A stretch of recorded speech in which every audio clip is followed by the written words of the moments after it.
I am back home in my house in Vancouver.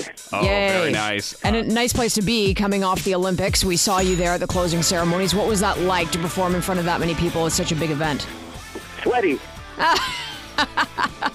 It was interesting. I felt like I prepared myself mentally for it, but then my hands just didn't feel like stopping the whole sweating thing. Is it I was stressful? sitting backstage looking at them going, yep, no, they're just still sweating. Yeah, and you're playing in front of millions, if not billions of people.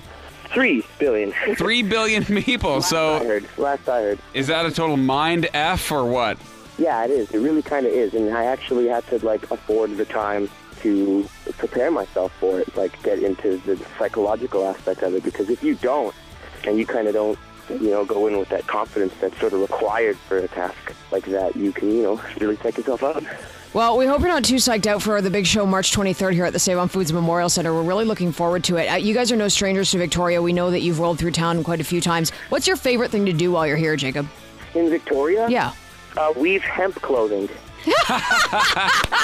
Yes, and also eat granola. I know that the incredible fibers known as hemp is quite synonymous with the island culture. We'll give you some dreads, get you a nose piercing. I'll get some Crocs. Crocs. Brian hates Crocs. The Crocs are the best. He hates them. Yeah, I agree. You guys are rolling into town. What happens backstage when you're on a bill with Faber Drive and the Stereos and Fifi Dobson? Because that sounds like a pretty rowdy group. It's actually really not that bad, especially on a bill like this with the amount of space that we have. We'll all be pretty focused. I know that the Faber guys are actually pretty focused. They have this very watch out for us facade, but, you see them backstage reading How to Hold a Mic book and stuff. How to hold a mic 101. There should be a college diploma for that. I think it's, a really good positive addition to the team. The other thing I want to know is what's on your rider? What essentials do you demand before every show? Blue Gatorade.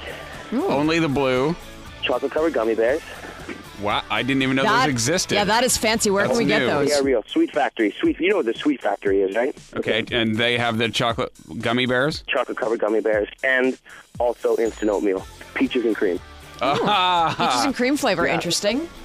We're hanging out with Jacob Hoggard this morning of Hedley, of course. The new CD is The Show Must Go. Why does the title stop there, Jacob? It would normally be The Show Must Go On, but no, it's just got to get going.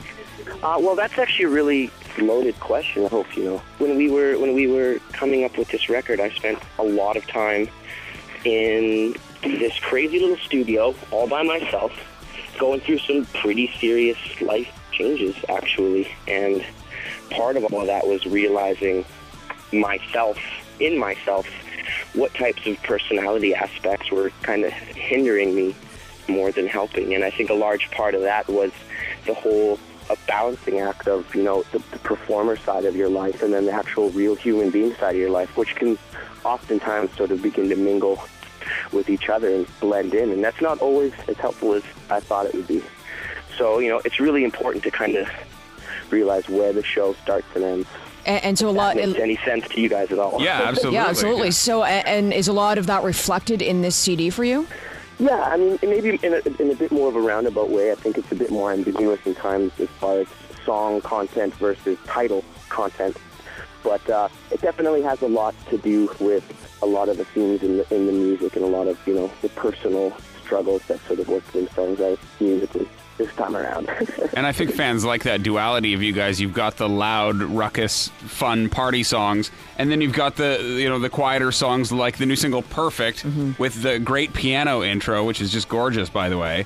And I think people appreciate that there's those two sides of your personality. Well, yeah, and I think that's what makes up anybody's personality. I think a real balanced complexion has the happy and the sad. That's sort of the left and right and up and down of life. So. Jacob, let's talk about Don't Talk to Strangers, because I think this is my favorite Hedley song of all time. I believe that I myself have entered cougar territory now, so I'm just wondering... Cougardom. Okay, so I'm wondering how you would define a cougar. What is that in your mind? A large mountain cat with valuable fur, teeth, Well, like I know from my frat days back when I was in college. I didn't go to college, for the record. All my frat bros and I used to go cougar hunting, and that was a little bit different than what my grandpa does every fall. Maybe this song is based on a real life experience for you back at the fraternity. Well, the band has a history, and I think this song is more of like a cumulative story. It's everyone's experiences tied into one. Now you're just blaming it on one of the other guys. Yeah, I am passing the buck. So what's the oldest woman you would go for? Like if you could, like if you had to put an age on it. I don't know if age is as important as flexibility. Okay. Yeah. You don't want to break a hip. You don't want to be responsible for that. No. You know what would help when trying to pick up an older woman? The sweet mustache that you're wearing in the video for Cha-Ching. Where did you crazy glue this thing on? Because it's just spectacular. Oh, we had to crazy glue it on a few times. Space glue is always weird. I love it. I miss it, actually. We actually shot a bunch of footage for this upcoming tour.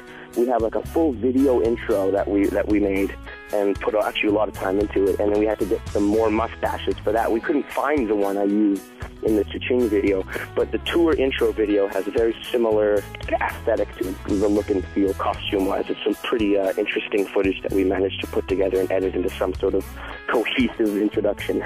So we'll be able to see this mustache again up close and personal in the intro to the show here in Victoria. The show has a full video intro. We have this almost like kind of weird intermission thing. There's fire, there's ramps, there's big screens with video. It's quite elaborate. It's very much a spectacle, and we've always kind of been pining after this level of performing, only because of all of the opportunity we have to use different production elements that we couldn't before when we were just in a van. Jacob, are you still blown away once in a while by the success of the band? Yeah, I would call my manager actually quite frequently in the early days of us putting together this tour, as far as lining up all the dates and realizing what venues we were playing, and I was kind of just like, are you sure, man? Like, we definitely had a plan in place, and we were, a goal that we had set and what we're working towards. So it wasn't something that was completely out of our reach that we were just sort of stretching for. But at the same time, I was just still kind of nervous, and I guess I'm always a bit nervous and timid when it comes to this type of thing. I don't want to ever overstate what we're doing because, I just don't want to be in a position looking back going, oh, oops. We work really hard live to accumulate a strong live fan base, and I think it's really starting to show that people enjoy watching the show. It's a really fun show, and it's a good show, and I think the reputation of that is starting to precede us. Absolutely. Among other reputations that have been preceding us. Yeah, which is... We've already discussed those. Yeah, no kidding. Yeah. But now that you guys are kind of huge, do you have people from high school creeping around that you didn't like who want to say that they know you now? Like, do you have those people that come out of the woodwork that you're like, beat it, we weren't friends before? As a matter of fact, I have. That's always weird, and I didn't think that would actually happen, but a couple of people, thank you to my preferred social network, Facebook, I've had people kind of, track me down and be like, hey, and add me as friends, and I'm kind of like, wow. Apologies for Robin poking you. Just poke all the time. No one pokes anymore. Because if you do it rapidly enough, it's almost derogatory. Jacob Hoggard from Hedley, congrats on all the success. Great to see you guys doing what you do. We'll see you March 23rd, Save on Foods Memorial Center. Cool FM presents Hedley in Victoria. Right on, guys.